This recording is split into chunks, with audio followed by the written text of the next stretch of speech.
In the name of Jesus, I speak. Dalam nama Tuhan Yesus saya berbicara. First and foremost, we'd like to send our greetings to all our members here in Jakarta Church, the ministers, committee. Pertama-tama friends.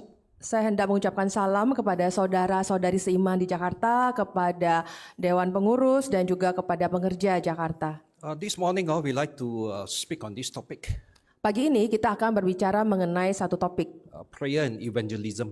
Topik mengenai doa dan penginjilan. We will share on 4 points. Kita akan mempelajari 4 hal. Yeah, for this morning, we'll share 3, and in the afternoon, another point. Pada sesi pagi ini kita akan belajar 3 hal dan satu hal lainnya akan kita belajari di sesi sore hari nanti. Today, what men need most important is salvation. Hari ini apa yang sangat dibutuhkan oleh umat manusia yaitu keselamatan.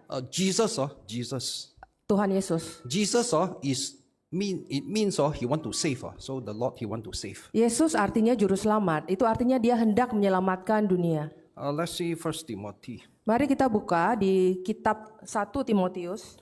1 Timothy chapter 2, 1 Timotius pasal 2 verse 3, verse 4. ayat 3 dan 4. 1 Timothy chapter 2, verse 3 and 4. 1 Timotius pasal 3 Chapter 2. pasal 2 ayat 3 dan 4.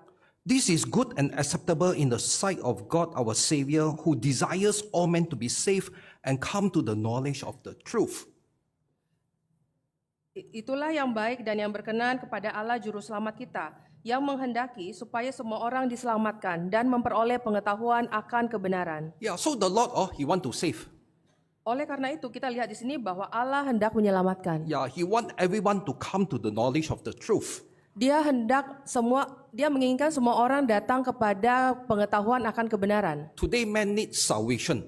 Hari ini manusia membutuhkan keselamatan. Jesus saved, Tuhan Yesus menyelamatkan. but he saved through the church. Tapi dia menyelamatkan melalui gereja. He saved through his people.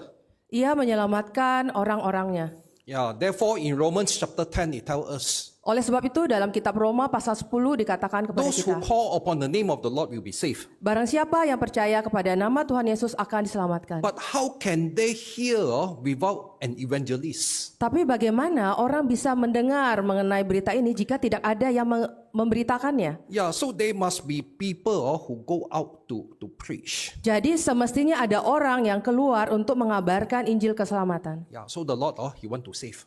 Jadi Tuhan hendak menyelamatkan. Yeah, but in this work of evangelism, prayer is of utmost important. Dalam pelayanan penginjilan ini, doa adalah hal yang terutama. Yeah, so firstly, we like to share concerning prayer and realization. Yang pertama, kita akan mempelajari mengenai doa dan hal nyatanya. Yeah, so firstly, prayer and realization. Yang pertama adalah mengenai doa dan realisasinya dari doa tersebut. Yeah, let's see Matthew. Mari kita buka kitab Matius. Matthew chapter 9. Matius pasal 9. Here our Lord Jesus, he says, Di sini kita lihat apa yang dikatakan oleh Tuhan Yesus. Matthew chapter 9 verse 37-38. Matius pasal 9 ayat 37 sampai 38. Then he said to his disciples, the harvest is plentiful but the workers are few. Di sini dikatakan bahwa tuaian banyak tetapi pengerja sedikit. Therefore beseech the Lord of the harvest to send out workers into his harvest. Karena itu mintalah kepada Tuhan yang mempunyai tuaian untuk mengirimkan pekerja-pekerja. What Jesus say, is it correct? Apakah benar yang dikatakan oleh Tuhan Yesus ini? I'm not saying that what Jesus say is wrong. Saya tidak berkata bahwa apa yang dikatakan Tuhan Yesus ini salah. The harvest is plentiful.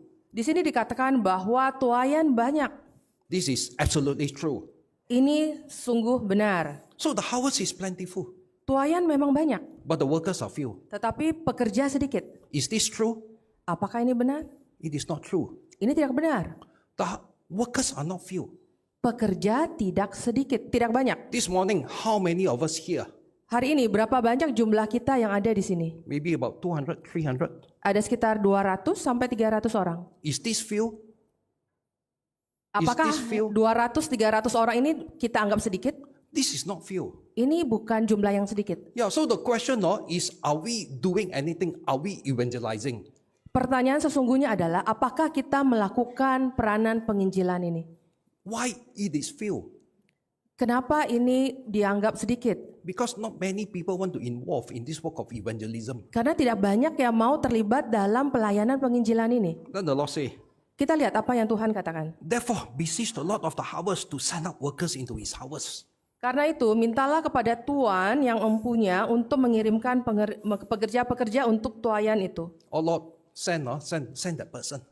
Oh Tuhan, kirimkan orang itu. I don't have the gift. Saya nggak punya talenta. I'm not eloquent. Saya nggak lancar, nggak fasih I berbicara. cannot. Saya tidak sanggup. I do not know how. Saya tidak tahu bagaimana caranya menginjil. At times, we can make many excuses. Saya rasa kita bisa punya banyak alasan untuk menolak pelayanan But penginjilan. no excuse can ever be accepted by Jesus. Tapi tidak ada satu alasan pun yang bisa diterima oleh Tuhan Yesus. If we say we are afraid, Jika kita bilang kita takut, the Lord say, I'm with you. Why are you afraid? Tuhan berkata, aku besertamu, mengapa kamu masih takut? If you say you don't know how, Jika kamu berkata, aku tidak tahu bagaimana menginjil. the church give us training. Gereja memberikan pelatihan. Yeah, so here today, we must tell the Lord, we must be willing here, Lord, I am, send me. Jadi, apa yang harus kita katakan pada Tuhan adalah bahwa Tuhan, aku di sini, utuslah aku. Yeah, so today very important, we must have this realization. Jadi yang paling utama adalah kita harus menyadari akan pentingnya penginjilan. What is the purpose God make us? Apa tujuan Tuhan menciptakan kita? What is the purpose God chose us? Apa tujuan Tuhan memilih kita? Yeah, so that we can be that beautiful feet that preach the gospel. Supaya kita bisa menjadi alat yang indah dalam penginjilan ini. Today we must have this realization. Hari ini kita harus menyadari hal ini. I need to preach the gospel. Kita harus mengabarkan Injil. Yeah, I need to live a life for Jesus. I need to preach the gospel. Saya harus menjalani hidup demi Kristus, saya harus melakukan penginjilan. Let us refer to Gospel of Luke. Mari kita buka bersama dalam Injil Lukas. Luke chapter 19. Lukas pasal 19. Here Jesus spoke a parable. Di sini Yesus mengatakan suatu perumpamaan. This parable is different from the parable in Matthew 25. Hal ini, perumpamaan ini berbeda dengan perumpamaan yang ada di Matius pasal 25. Yeah, it seems similar but actually not same. Kelihatannya serupa, tapi berbeda. Yeah, in Luke chapter 19. Dalam kitab Lukas pasal 19, Yeah, so this is verse 11, the Lord. ayat parable. 11, ya, tentang perumpamaan. Yeah, this is the parable of the minas. Perumpamaan ini tentang uang mina. In Matthew 25, Dalam kitab Matius pasal 25, the parable of the talent. perumpamaan mengenai talenta. There are 3 persons. Ada 3 orang. One given 5, one given 2, one given 1 talent. Satu orang diberikan 5 talenta, orang yang lain diberikan 3 talenta, dan orang yang lain diberikan 1 talenta. God give us different ability, different gifts. Tuhan memberikan kita kemampuan yang berbeda, talenta yang berbeda. But here in Luke chapter 19, Tapi di sini di kitab Lukas pasal 19, in this parable of the mina, dalam perumpamaan tentang uang mina. let's see verse 13. Mari kita lihat ayat 13. And he called 10 of his slaves and gave them 10 minas and said to them, do business with this until I come back. Di ayat 13 di sini dikatakan, ia memanggil 10 orang hambanya dan memberikan 10 mina kepada mereka. Katanya, pakailah ini untuk berdagang sampai aku datang kembali. Same with the parable of the talent. Serupa dengan perumpamaan mengenai talenta. Yeah, so 3 persons given talents, asked to do business. We can see those who are faithful, those who are unfaithful. Jadi dalam perumpamaan talenta ada 3 orang diberikan talenta, diminta untuk berdagang. Dan kita melihat mana hamba yang setia, mana hamba yang tidak setia. Here also the same. Ini juga sama di perumpamaan kali ini. But the difference is that here there are 10 slaves, there are 10 minas. Tapi yang berbeda dalam perumpamaan ini adalah ada 10 orang hamba dan diberikan 10 mina kepada mereka. Yeah, that is to say everyone receive same, equal, fair, 1 mina. Dalam perumpamaan ini artinya setiap orang menerima jumlah yang sama, yaitu 1 mina. Yeah, verse 16 we are able to see. Di ayat 16 kita bisa melihat, Master, your mina has made 10 minas, so he received 1 mina. Di sini kita bisa melihat bahwa ada yang menerima 1 mina dan telah menghasilkan 10 mina. Yeah, verse 18 the same, your mina. Also, this is in the singular. So there are 10 slaves, everyone receive equal 1 mina. Ya, di ayat 18 juga sama, di mana dari 1 mina telah dihasilkan 5 mina dan juga seterusnya 10 orang yang telah menerima masing-masing 1 mina bisa menghasilkan uang mina dengan jumlah yang berbeda. Yeah, so today, what have we received that is the same, everyone equal, is every one of us we have received this salvation grace. Jadi hari ini tiap kita menerima hal yang sama, yaitu keselamatan. That's why Paul in 2 Corinthians tell us, Oleh karenanya, jika kita mengingat di Rasul Paulus di kitab 2 Korintus, 2 Corinthians chapter 6 verse 1. 2 Korintus pasal 6 Verse 1. ayat 1. 2 Corinthians chapter 6 verse 1. 2 Korintus pasal 6 ayat 1. And working together with him, we also urge you not to receive the grace of God in vain. Di mana kalau kita melihat dari pasal 1 ini dikatakan bahwa sebagai teman sekerja, kami menasihati supaya kamu jangan membuang menjadi sia-sia kasih karunia Allah. Yeah, so today we should never take God's grace in vain. Jadi hari ini kita tidak boleh menyia-nyiakan kasih karunia Allah. Freely we have received, freely we must go and share. Kita menerimanya dengan cuma-cuma, kita harus memberikannya kembali dengan cuma-cuma. Yeah, so we must not take this grace in vain, or we go and share, go and preach this salvation grace now Jadi, to others. Kita menerima karunia keselamatan ini, kita harus pergi keluar menginjili kepada yang lain mengenai karunia keselamatan ini. Understand that every one of us we are debtors. Memahami bahwa kita semua adalah pekerja. We are the debtors, we owe people. Memahami bahwa kita ini punya utang, Yeah, but we owe our Lord Jesus. tapi kita berhutang kepada Tuhan kita Yesus. It is a debt that we can never ever pay. Adalah hutang yang tidak akan pernah bisa kita lunasi. Yeah, but at least I do something. I do not take the grace in vain. I share this salvation grace to others. Tapi paling tidak saya tidak mengambil karunia ini dengan cuma-cuma, saya berusaha mengembalikan semampu saya. Willingly share with others. Kita bersedia membagikan kabar keselamatan kepada yang lain. Yeah, Paul say, woe to me if I do not preach the gospel. Seperti yang dikatakan oleh Nabi Hosea adalah terkutuklah aku jika aku tidak mengabarkan Injil. Yeah, so freely receive, freely share. Jadi kita menerima dengan cuma-cuma, kita memberikan juga dengan cuma-cuma. In Mark Dalam Injil Markus, chapter 4, we can see a few parables. dalam kitab Markus pasal 4 itu ada beberapa perumpamaan yang bisa kita pelajari. In Mark chapter 4, verse 21 to 25. Markus pasal 4 ayat 21 hingga 25. Here we can see the parable of the lighted lamp. Di sini kita bisa melihat perumpamaan tentang pelita. Yeah, this lamp can refer to the word of God.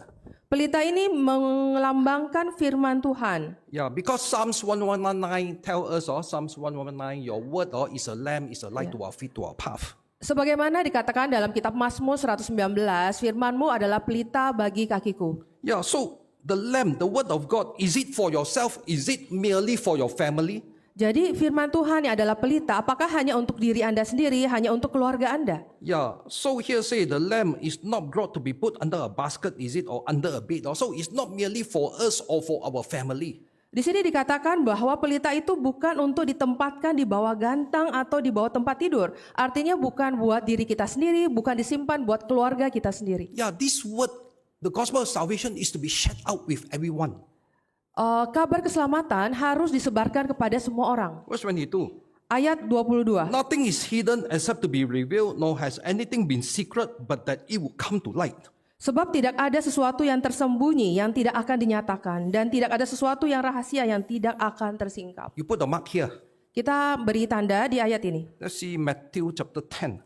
Mari kita bersama-sama membuka Injil Matius pasal 10. Matthew chapter 10 verse 27. Matius pasal 10 ayat 27. What I tell you in darkness, speak in the light. What you hear whisper in your ear, proclaim upon the housetops. Ayat 27 di sana dikatakan bahwa apa yang aku katakan kepadamu dalam gelap, katakanlah itu dalam terang. Dan apa yang dibisikkan ke telingamu, beritakanlah itu dari atas atap rumah. Yeah, so it must be shared out. Jadi di sini dikatakan bahwa harus disiarkan. Yeah, come back to Mark chapter 4. Mari kita kembali ke Injil Markus pasal 4 verse 22. ayat 22. So nothing is hidden except to be revealed, nor has anything been secret, but that it will come to light. Sebab tidak ada sesuatu yang tersembunyi yang tidak akan dinyatakan, dan tidak ada sesuatu yang rahasia yang tidak akan tersingkap. 23. Ayat 23. If anyone has ears to hear, let him hear. Barang siapa mempunyai telinga untuk mendengar, hendaklah ia mendengar. Verse 24, 25 want to tell us. Ayat 24 dan ayat 25 hendak menyampaikan kepada kita. Today we have the complete truth. Hari ini kita menerima keselamatan. So we must use or to teach, to preach. Kita harus mengabarkan Injil keselamatan ini. The more we have, the more we use, God will give us even more. Semakin banyak yang kita pakai, semakin banyak yang kita gunakan, Allah akan memberikan kita lebih banyak God lagi. can even give us skills, abilities, or to even explain the word better. Allah bahkan akan memberikan kita kemampuan untuk berbicara, menjelaskan hal dengan lebih baik. Yeah, if we have, we use, more will be given to us. Jika kita bersedia melakukan lebih banyak, akan lebih banyak karunia yang diberikan kepada kita. Yeah, what we have, if we do not use, the Lord will take it back. Apa yang terjadi jika kita tidak menggunakan apa yang kita miliki, maka apa yang kita miliki sekarang akan diambil oleh Allah. Yeah, so today, freely receive, freely share, go and preach the gospel. Jadi hari ini apa yang kita terima dengan cuma-cuma, mari kita bagikan dengan cuma-cuma dalam kegiatan penginjilan. The Lord told the disciples. Tuhan Yesus berkata kepada murid-muridnya. Okay, let's see Matthew. Mari kita buka dalam kitab Matius. Matthew 26, Matius pasal 26, verse 32. ayat 32. Matthew 26, verse 32. Matius pasal 26 ayat ke-32. But after I have been raised, I will go ahead of you to Galilee. Nah, di sini dikatakan bahwa akan tetapi sesudah aku bangkit, aku akan mendahului kamu ke Galilea. Yeah, so return to Galilee. Jadi kembali ke Galilea. Let's see chapter 28, Mari kita lihat untuk pasal 28 verse 7. ayat 7. Chapter 28, verse 7. Matius pasal 28 ayat 7. Go quickly and tell his disciples that he has risen from the dead. And behold, he is going ahead of you into Galilee. There you will see him. Behold, I have told you. Dan segeralah pergi dan katakan kepada murid-muridnya bahwa ia telah bangkit dari antara orang mati. Ia mendahului kamu ke Galilea. Di sana kamu akan melihat dia. Verse 10. Ayat 10. Jesus said to them, do not be afraid. Go and take word to my brethren to leave for Galilee, and there they will see me. Ayat 10 dikatakan bahwa Yesus berkata kepada mereka, jangan takut, pergi dan katakanlah kepada saudara-saudaraku, supaya mereka pergi ke Galilea, dan di sanalah mereka akan melihat aku. 16. Ayat 16. But the 11 disciples proceeded to Galilee, to the mountain which Jesus had designated. Dan ke-11 murid itu berangkat ke Galilea, ke bukit yang telah ditunjukkan Yesus kepada mereka. What's the purpose? Apa tujuannya? Why go back to Galilee? Kenapa harus kembali ke Galilea? Yeah, so what happened in Galilee? Apa yang terjadi di Galilea? Among the 12 apostles, Dari 12 murid Yesus, 11 are from Galilee, one Judas Iscariot, he's from Judea. Dari 12 murid Yesus, 11 murid berasal dari Galilea, dan satu Yudas Iskariot berasal dari Judea. Yudea. Yeah, so why go back to Galilee? Jadi kenapa harus kembali ke Galilea? They have followed Jesus for 3.5 years. Mereka telah mengikut Yesus selama 3,5 tahun nih murid-muridnya. Yeah, so what does the Lord want them to remember? Jadi apa yang hendak Tuhan Yesus hendaki mereka ingat? Let's see Mark. Mari kita buka di kitab Injil Markus. Mark chapter 1. Markus pasal 1 Mark chapter 1 verse 16. ayat 16. As he was going along by the Sea of Galilee, he saw Simon and Andrew, the brother of Simon, casting net in the sea, for they were fishermen.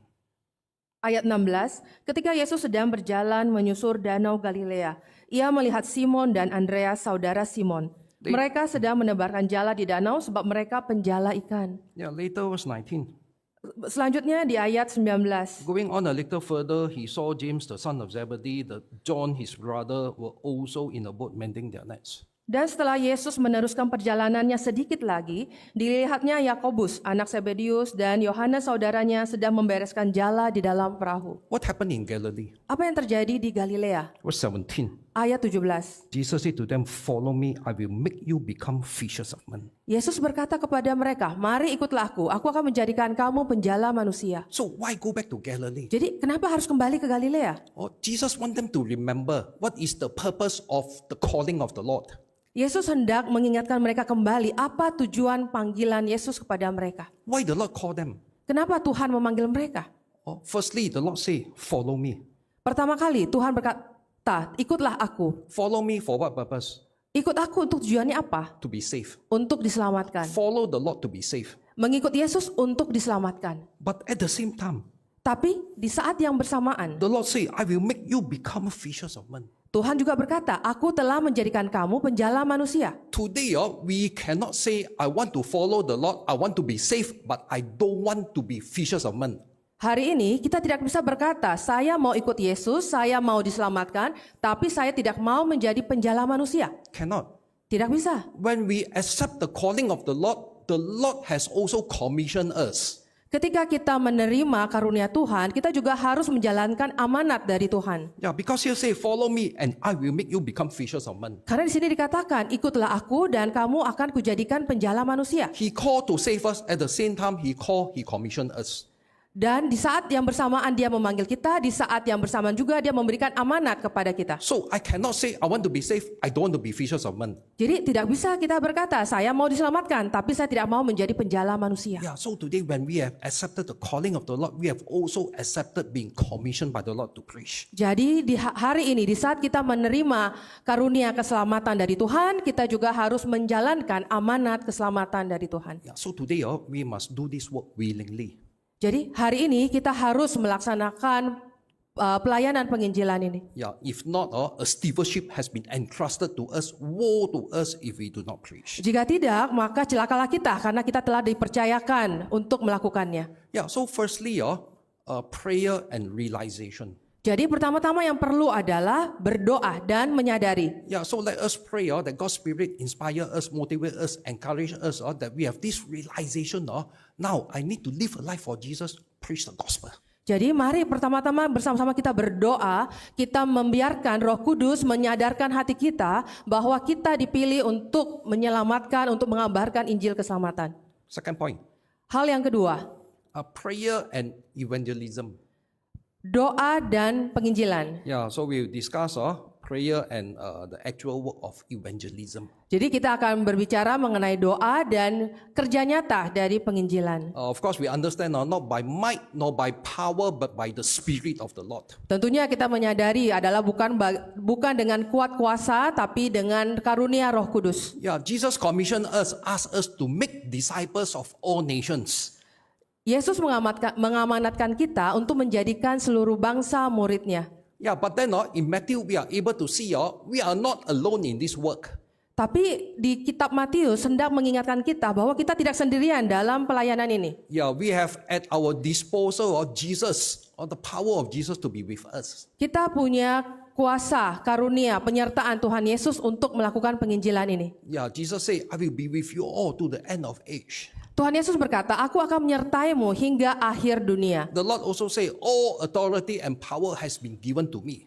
Tuhan Yesus juga berkata, "Segala kuasa di dunia ini telah diberikan kepadaku." So in this work of evangelism, it is not a self-effort, it is Jesus. Jadi dalam pelayanan penginjilan ini bukan kuat usaha diri sendiri, tapi karena kasih karunia Tuhan. Yeah, so we have Jesus as our disposal for us to use. Jadi kita punya Yesus sebagai kekuatan kita dalam melakukan penginjilan. Yeah, so prayer and evangelism also let us pray for evangelical work. Ya, jadi doa dan penginjilan. Mari kita berdoa untuk kegiatan penginjilan. Let's see Colossians Mari kita buka di kitab Kolose. chapter 4, Kitab Kolose pasal 4, verse 2 and 3. ayat 2 dan 3. Colossians chapter 4, verse 2 and 3.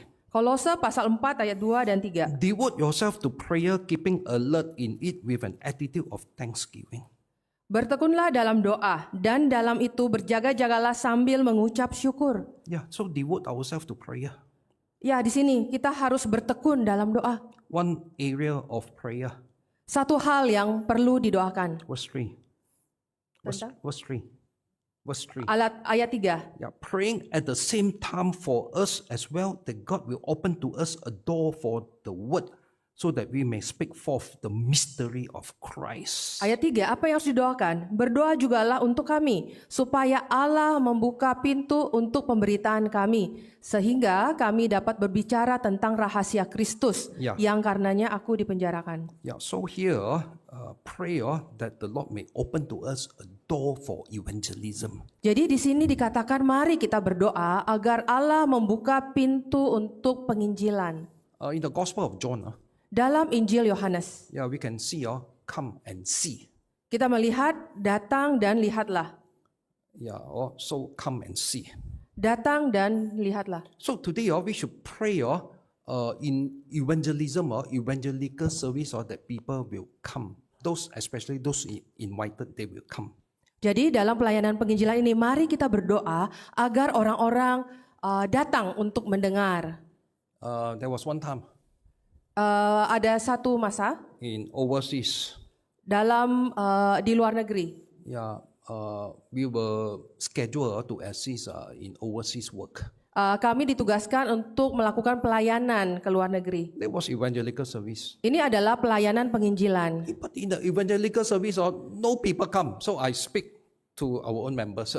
Jadi dalam kegiatan penginjilan itu tidak ada orang baru yang datang. Jadi saya berbicara kepada jemaat gereja. Yeah, the church must have been also very embarrassed because we are sent worker, evangelical service. Not even one truth-seeking friend came. Ya, mungkin gereja itu juga merasa malu ya, karena kegiatan itu adalah kegiatan penginjilan ya, tapi tidak ada simpatisan yang berhasil dibawa oleh jemaat untuk turut datang mendengar.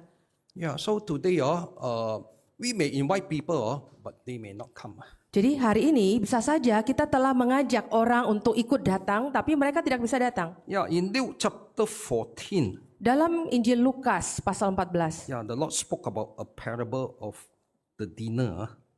dalam Injil Lukas pasal 14 ini Yesus mengadakan perumpamaan mengenai uang dinar. Yeah, of course, contextually, historically, firstly speak about Israel, but we can expand further to speak about nowadays everyone whom we invite. Contextually, at the time, speak about Israel.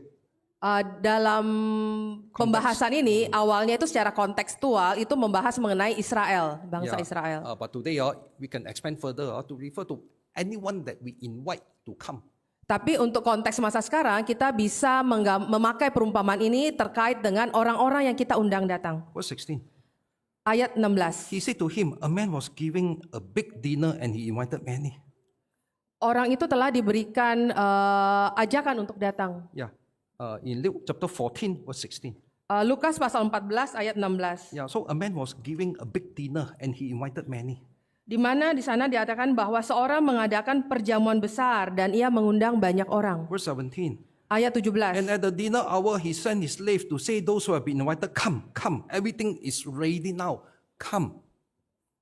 Dan di ayat 17 dikatakan bahwa menjelang perjamuan itu, orang ini menyuruh hambanya untuk mengatakan kepada para undangan, mari datang, sebab segala sesuatu sudah siap. Yeah, but verse 18 say, Tapi ayat 18 but they disebutkan, all alike begin to make excuses. tapi mereka semua punya alasan. Verse 24. Ayat 24, I tell you, none of those who were invited shall taste my dinner. aku berkata kepadamu, tidak ada seorang pun dari orang-orang yang telah diundang itu akan menikmati jamuanku. It's not that the Lord don't want to save.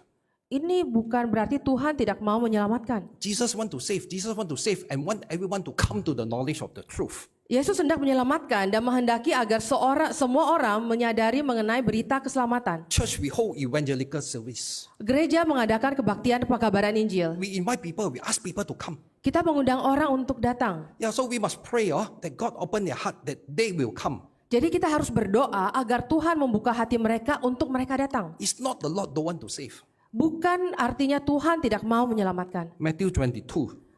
Matius pasal 22. Matthew 22. Matius pasal 22. Here Jesus spoke another parable.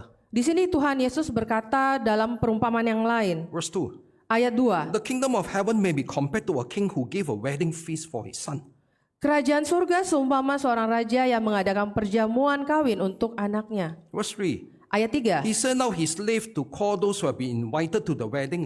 So call them, come, come. Ia menyuruh hamba-hambanya memanggil orang-orang yang telah diundang untuk dayo, mari datang ke dalam perjamuan itu. But what happened? Tapi apa yang terjadi? Verse 3. Ayat ketiga, They were unwilling to come.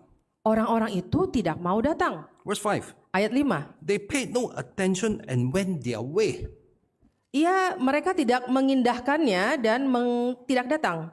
Verse 8. Ayat 8, The wedding is ready, but those who were invited were not worthy. ia berkata kepada hambanya, perjamuan kawin telah tersedia, tetapi orang-orang yang diundang tadi tidak layak untuk datang. Verse 14. Ayat 14, Many are called, but few are chosen. banyak yang dipilih, banyak yang dipanggil, tetapi sedikit yang dipilih. Yeah, so today we pray that people will come. Jadi hari ini mari kita berdoa agar orang-orang yang kita undang datang. But let us also pray when they come, they see. Tapi mari kita juga mendoakan agar ketika mereka datang, mereka melihat. In 2 Corinthians, Dalam kitab 2 Korintus, that's why we must pray today.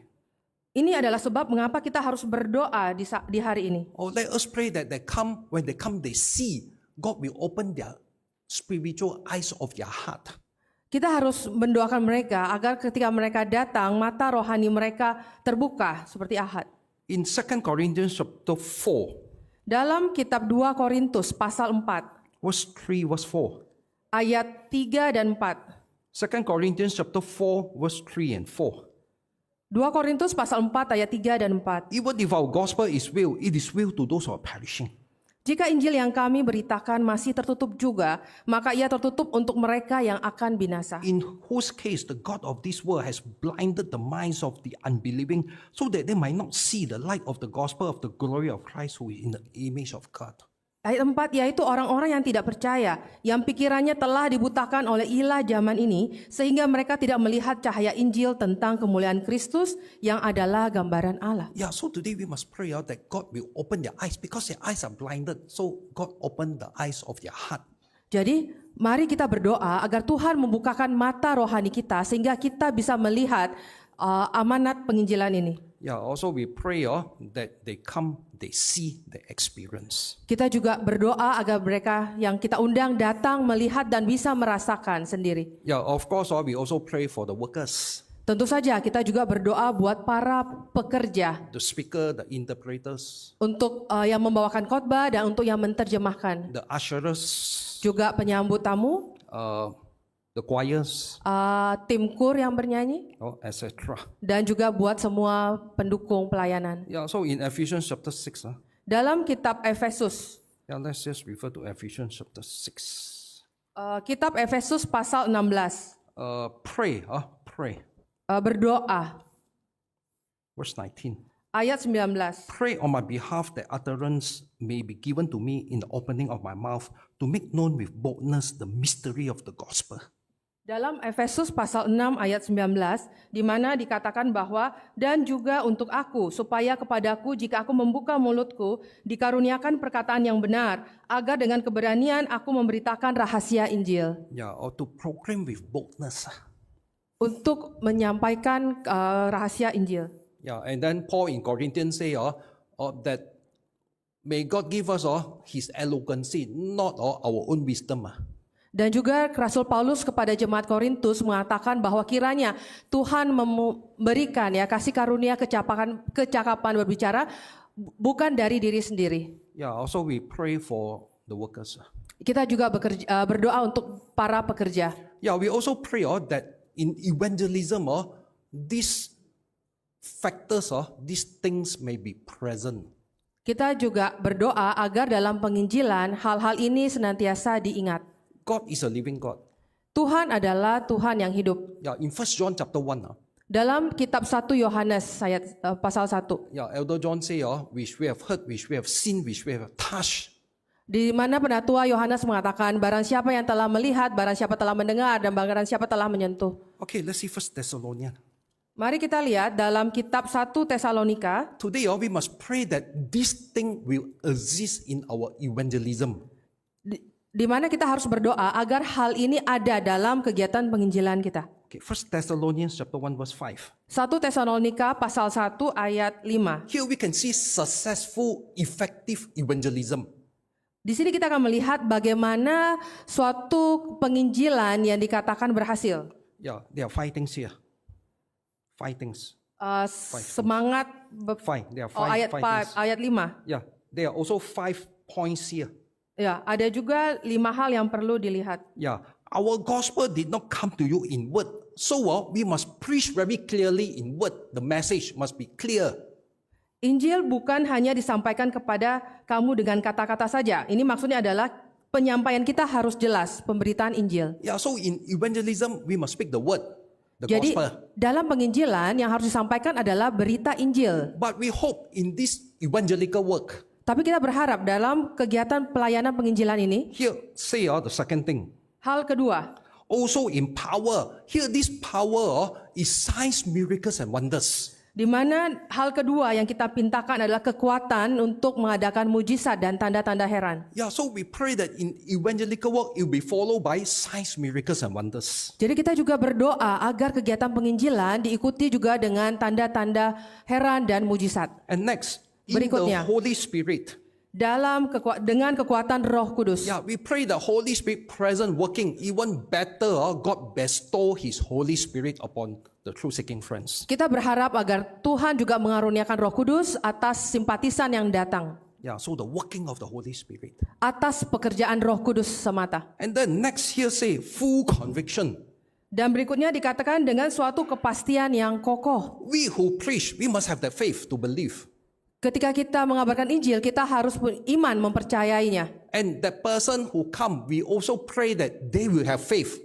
Dan kita juga berdoa agar orang yang diundang datang itu juga bisa mendengar dan memiliki iman. Yeah, full conviction of the speaker and the listener. Jadi suatu hal yang lengkap antara yang berdoa dan yang datang. And then very important, Dan yang hal utama lainnya, a living testimony.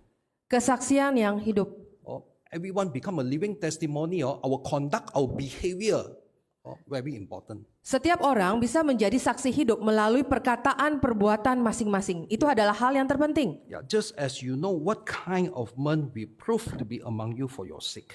Di mana dikatakan, di mana kamu melihat kami menjadi saksi hidup bagi kamu Yeah, semua. so we hope that these 5 things can exist during evangelism. Jadi kita harus mengingat 5 hal ini yang penting dalam melakukan penginjilan. Yeah, so today pray for evangelical work. Jadi hari ini mari kita berdoa untuk kegiatan penginjilan. Okay, let's discuss the third point. Mari kita bahas hal ketiga lainnya. Prayer and follow up work. Yang ketiga adalah doa dan tindak lanjut atas kegiatan penginjilan. Today we hold evangelical service.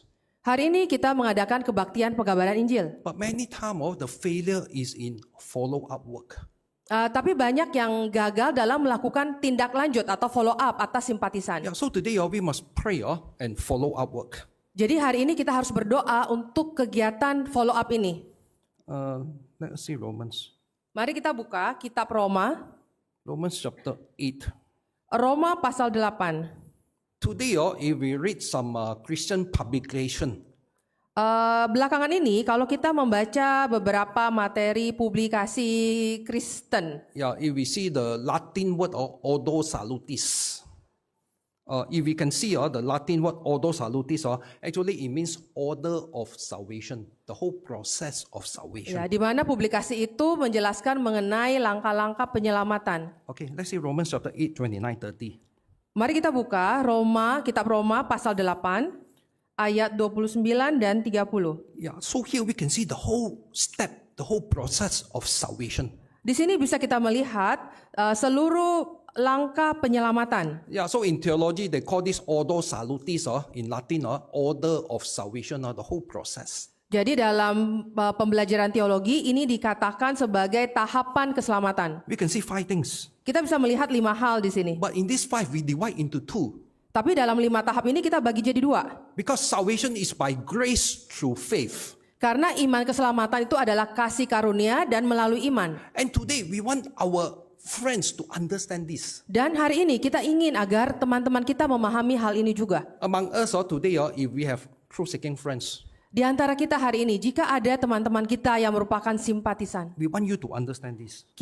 saya mau Anda memahami ini. Okay, verse 29. Ayat 29. Here we can see 5 steps.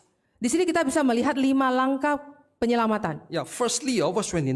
Yang pertama ada di ayat 29. For those whom he For new, actually here tell us God know us. Di tahap pertama ini dikatakan bahwa Allah mengenal kita.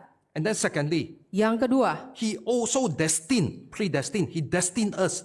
He want us to be His son. Yang kedua berikutnya, dia menentukan kita untuk menjadi anaknya. Yeah, so destined also can tell us God want to elect and choose. Dalam hal ini dapat diartikan bahwa Tuhan memilih dan menetapkan. So God know you. Jadi Tuhan mengenal Anda. God want to destine you to be His son. God want to choose you, elect you. Tuhan telah memilih Anda sesuai dengan rencananya. And then verse 30.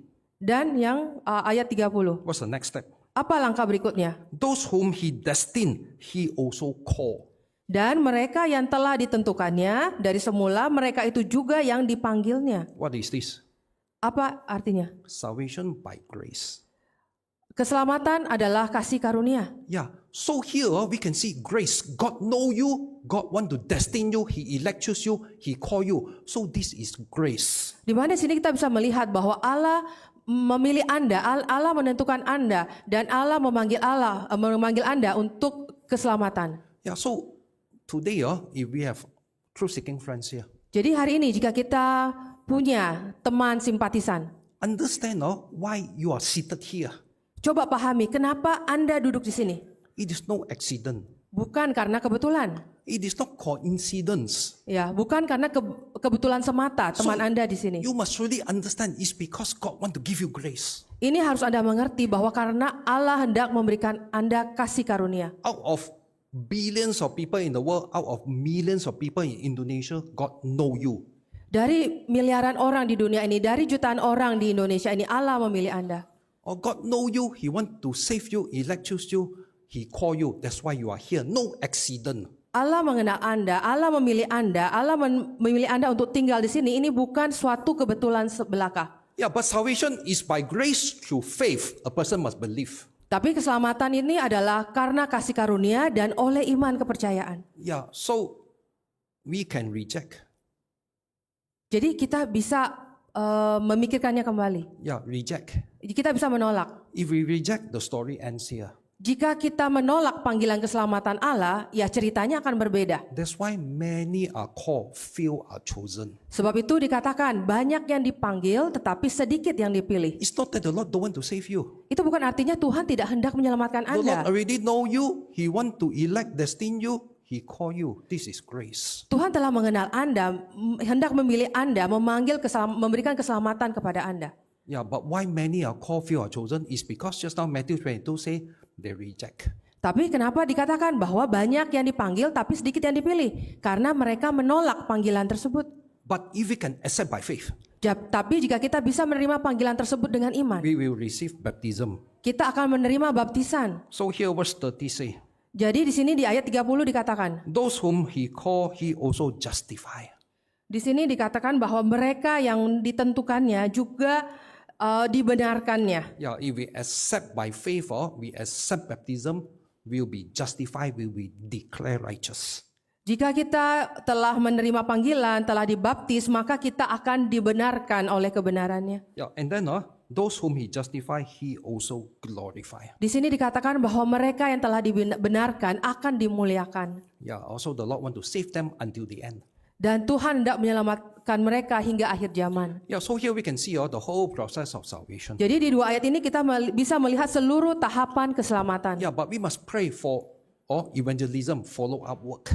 Tapi kita harus berdoa atas kegiatan penginjilan dan juga follow up atas kegiatan penginjilan. God already shower grace, but we pray that person continue and accept by faith. Ya, Tuhan telah memberikan kasih karunia, kita juga tetap berdoa agar dia bisa menerima karunia keselamatan. And then religion is a matter of heart. Dan juga kepercayaan agama ini adalah masalah hati. Yeah, so today this is our work. Jadi hari ini adalah pelayanan yang harus kita lakukan. Yeah, see Jeremiah. Mari kita buka di kitab Yeremia. Jeremiah chapter 1. Kitab Yeremia pasal 1. In verse 10. Ayat 10. Jeremiah chapter 1 verse 10. Yeremia pasal 1 ayat 10. I've appointed you this day over the nations, over the kingdom, to pluck up, to break down, to destroy, to overthrow, to build, to plant. Di sini dikatakan bahwa ketahuilah pada hari ini aku mengangkat engkau atas bangsa-bangsa dan atas kerajaan-kerajaan untuk mencabut dan merobohkan. Today, the Lord appoint us to evangelize. Hari ini Tuhan menunjuk kita untuk melakukan penginjilan. But this work is not easy Tapi pekerjaan penginjilan ini tidak mudah because we work towards the heart of people. karena kita harus menyentuh hati manusia. Yeah, so what we need to do is to plug up, to break down, to destroy, to throw what is unbiblical, the old thoughts.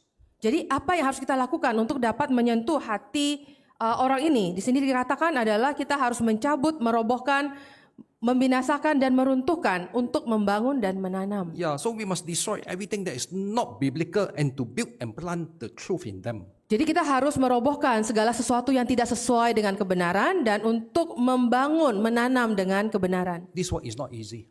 Pekerjaan pelayanan ini tidak mudah. That's why the parable of the sower.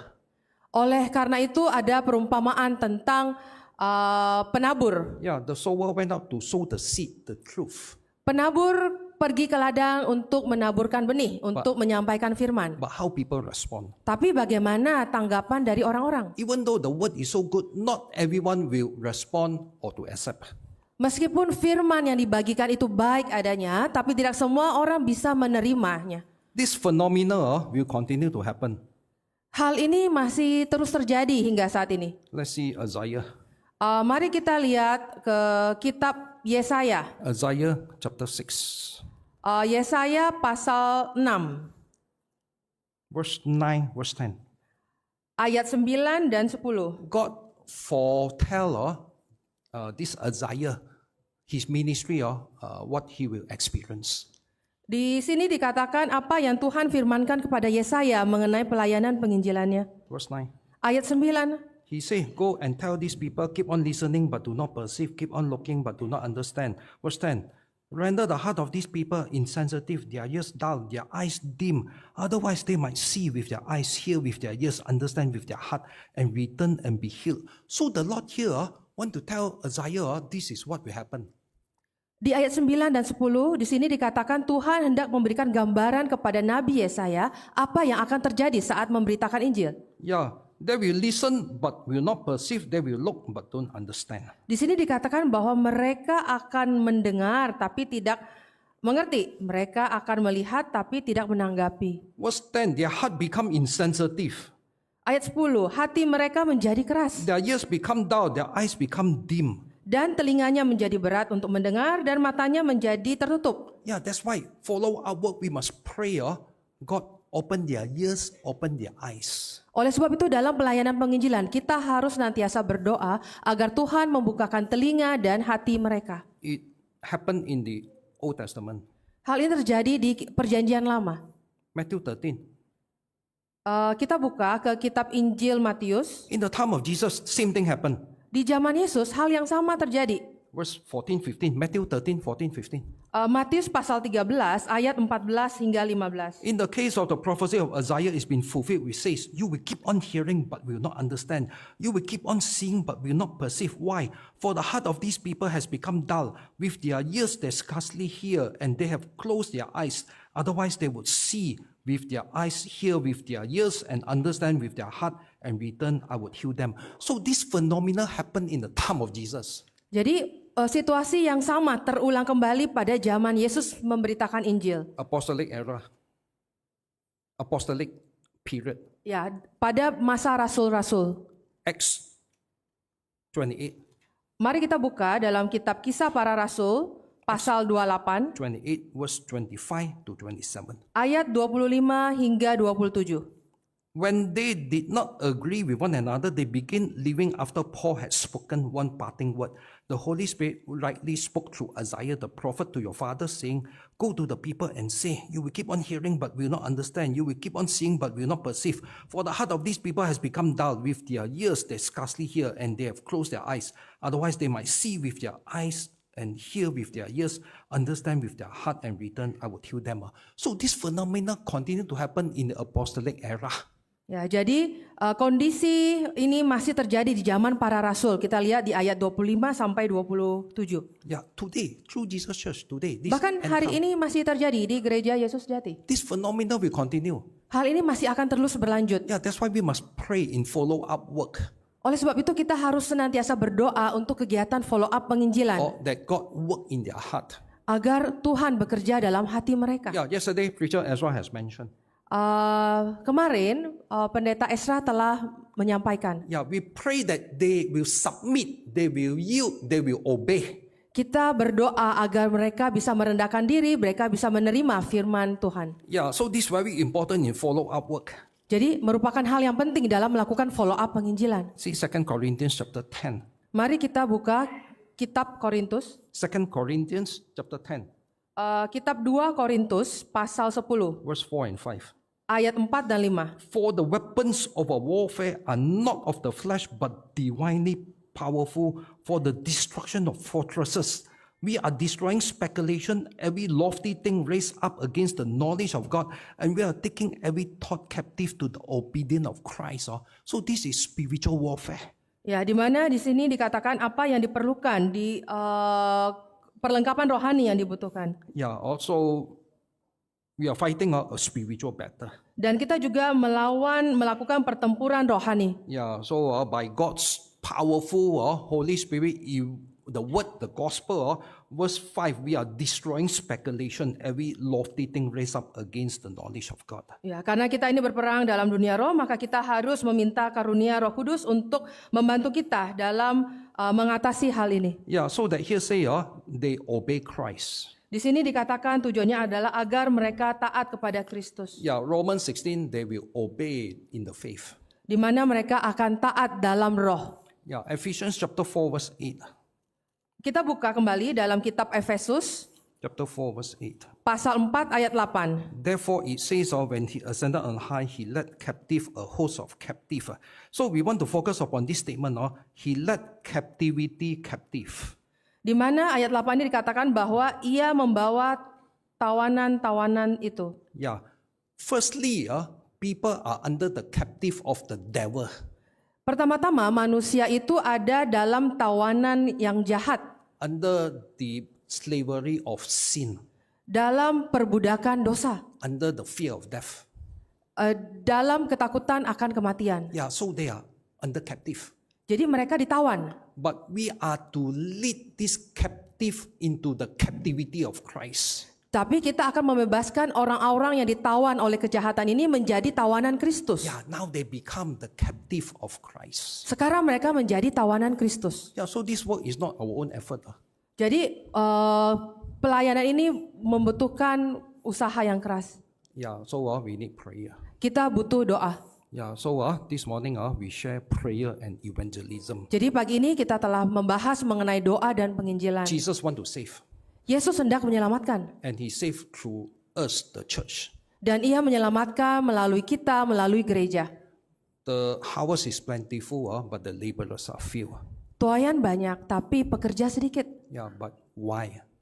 Tapi kenapa? Yeah, because not everyone want to get involved. Karena tidak semua mau terlibat. Yeah, that's why we must pray and realize. Oleh sebabnya kita harus berdoa dan menyadari. Yeah, and then in actual evangelical work, pray and evangelism. Dan juga dalam hasil nyata penginjilan dan juga kegiatan penginjilan lainnya. Yeah, and then very important, prayer and follow-up work. Dan yang paling penting juga adalah doa dan kegiatan follow up penginjilan. Yeah, so may the Lord bless the church here in evangelism. Kiranya Tuhan menyertai gereja ini dengan penginjilan. Yeah, we continue the fourth point in the afternoon service. Ya, kita akan lanjutkan poin 4 berikutnya di kebaktian sore nanti. Yeah, hand back the service to Preacher Paulus. Ya, kembali kepada Pendeta Paulus.